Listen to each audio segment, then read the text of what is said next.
Hello students, welcome to my Bengali study channel. Bengali study চ্যানেলের পক্ষ থেকে তোমাদের সকলকে স্বাগত।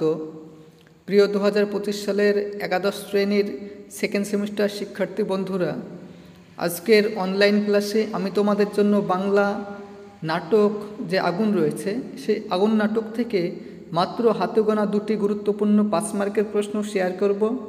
এই প্রশ্ন দুটি তোমরা যদি এখন থেকে ভালো করে স্টাডি নিয়ে পড়াশোনা শুরু করো, আমি আশা করি তোমাদের সামনেই যে সেকেন্ড সেমিস্টার ফাইনাল এক্সাম রয়েছে সেই এক্সামে তোমরা এখান থেকে একটি প্রশ্ন অনায়াসে কমন পেয়ে যাবে। আমি তোমাদের 100% চ্যালেঞ্জ সহকারে বলতে চাই, আমি আগুন নাটক থেকে যে কয়টি 5 মার্কের প্রশ্ন শেয়ার করে দিয়েছি ইতিমধ্যে এবং আজকেও দুটি প্রশ্ন শেয়ার করছি। এই প্রশ্নগুলি যদি তোমরা এখন থেকেই ভালো করে দেখে রাখো এবং পড়াশোনা শুরু করো এবং তোমাদের বন্ধু বান্ধবদের মধ্যে প্রশ্নগুলি শেয়ার করে দিও, তবুও তোমরা অন্য চাইতে হলেও এক ধাপ এগিয়ে থাকবে। কারণ আমার এই চ্যানেলে কন্টিনিউ ভিডিও আপলোড করা হয়। যদি তোমরা দেখে না থাকো তাহলে চ্যানেলে গিয়ে যে প্লেলিস্ট দেখবে সেখান থেকে দেখে নেবে।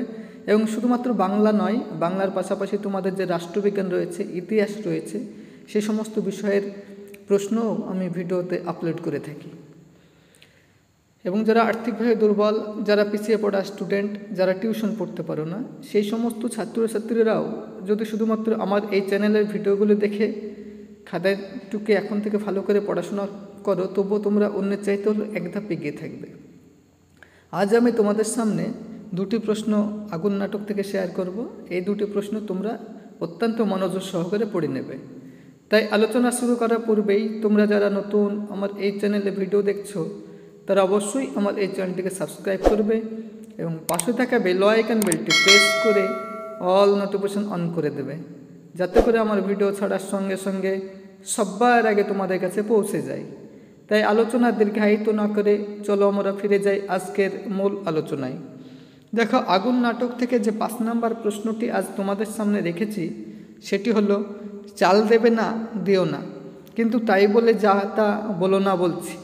উক্তিটি কার, কাকে উদ্দেশ্য করে এই কথা বলা হয়েছে? উক্ত উক্তির মাধ্যমে বক্তার মানসিকতার পরিচয় দাও। চলো উত্তরটি আমরা দেখে নিই। প্রথমে তোমরা পয়েন্ট করবে বক্তা। নাট্যকার বিজন ভট্টাচার্য বিরচিত আগুন নাটকে লাইন দাঁড়ানো চতুর্থ পুরুষটি উক্ত উক্তিটি করেছেন। এবারে প্যারা চেঞ্জ করে লিখবে উদ্দিষ্ট ব্যক্তি। খাদ্য সংগ্রহের লাইনে দাঁড়ানো চতুর্থ পুরুষটিকে লাইন ভাঙার অপরাধে মহাজনের লোকেরা নৃশংসভাবে প্রহার করে। সেই মারণীওয়ালা সিভিক গার্ডকে উদ্দেশ্য করে উক্ত উক্তিটি করা হয়েছে। এবারে প্যারা চেঞ্জ করে লিখবে বক্তার মানসিকতা। পয়েন্ট। পাঠ্য আগুন নাটকে আমরা দেখতে পাই মনন্তরের পটভূমিতে চাল সংগ্রহের লাইনে দাঁড়িয়ে বুভুক্ষু অনাহারী মানুষ ঠেলাঠেলি করতে বাধ্য হয়। তখন সেই ঠেলাঠেলি গোলমাল থামাতে সিভিক গার্ড চতুর্থ পুরুষটিকে লাঞ্ছিত করে, চূড়ান্তভাবে অপদস্থ করে।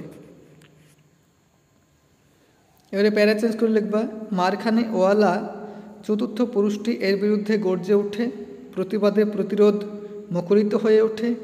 এই সব মানুষের কাছে আত্মসম্মান শুধু অহংকার নয়, জীবনযাপনের অবলম্বন। তাই সে আত্মসম্মান ও আত্মমর্যাদা রক্ষায় দৃঢ় প্রতিজ্ঞ। আসলে জীবন যন্ত্রণায় ক্ষতবিক্ষত আর্ত অসহায় মানুষগুলির লাঞ্ছিত অপমানিত হতে হতে যখন দেয়ালে পিঠ থেকে যায়, তখনই তারা ঘুরে দাঁড়াতে বাধ্য হয়।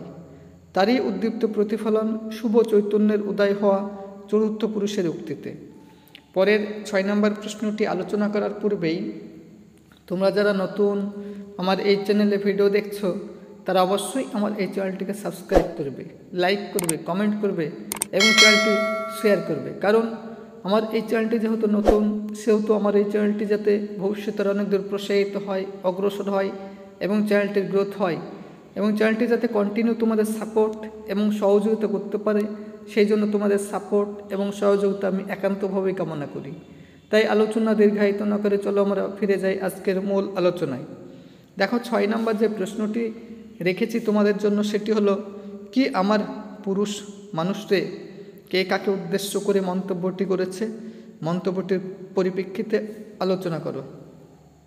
উত্তর লিখবে বিজন ভট্টাচার্যের আগুন নাটকের তৃতীয় দৃশ্যে ক্ষীরি তার স্বামী সতীশকে উদ্দেশ্য করে মন্তব্যটি করেছে। এবারে প্যারা চেঞ্জ করে লিখবে, সতীশ তার মেয়ে ফুলকি এবং স্ত্রী খিরিকে ঘুম থেকে ওঠার জন্য ডাকাডাকি করছিল, কারণ তার কারখানায় বেরোনোর সময় হয়ে গিয়েছিল।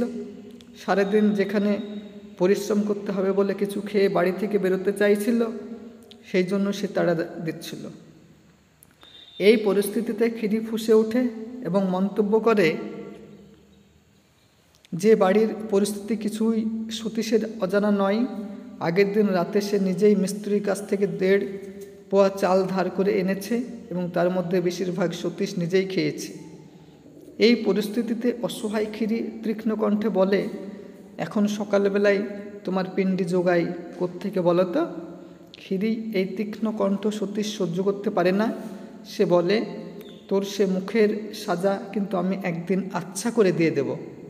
এতে খিরি আরও উত্তেজিত হয় এবং বলে, যে পরনের কাপড় পেটের ভাত দিতে পারে না, শুধু লম্বা চওড়া কথা সাজা দেওয়ার কথা বলে সতীশ যে পৌরুষের প্রকাশ ঘটাতে চায়, তাকে ব্যঙ্গ করে খিরি বলে কেলোর বাবাকে দেখে আসার জন্য। কেলোর মাকে কি হালে রেখেছে। এই পরিপ্রেক্ষিতেই সতীশকে ব্যঙ্গ করে খিরি উল্লিখিত মন্তব্যটি করেছে। এই যে দুটি গুরুত্বপূর্ণ ইম্পর্টেন্ট 5 মার্কের প্রশ্ন বিজন ভট্টাচার্যের আগুন নাটক থেকে তোমাদের আমি শেয়ার করলাম। এই দুটি প্রশ্ন অত্যন্ত গুরুত্ব সহকারে এবং মনোযোগ সহকারে পড়ে নেবে, এবং এরপরে তোমাদের আর কোন ভিডিও লাগবে, কোন প্রশ্নের উত্তর তোমাদের প্রয়োজন, তোমরা আমাকে আমার কমেন্ট বক্সে কমেন্ট করে জানাবে। আমি তোমাদের নেক্সট পরবর্তী ভিডিওতে সেই সব প্রশ্নের উত্তর নিয়ে হাজির হব। তাই এইরকম নিত্য নতুন ভিডিও পেতে তোমরা অবশ্যই আমার এই চ্যানেলটিকে সাবস্ক্রাইব করবে, লাইক করবে, কমেন্ট করবে এবং চ্যানেলটি বন্ধু বান্ধবদের মধ্যে শেয়ার করো।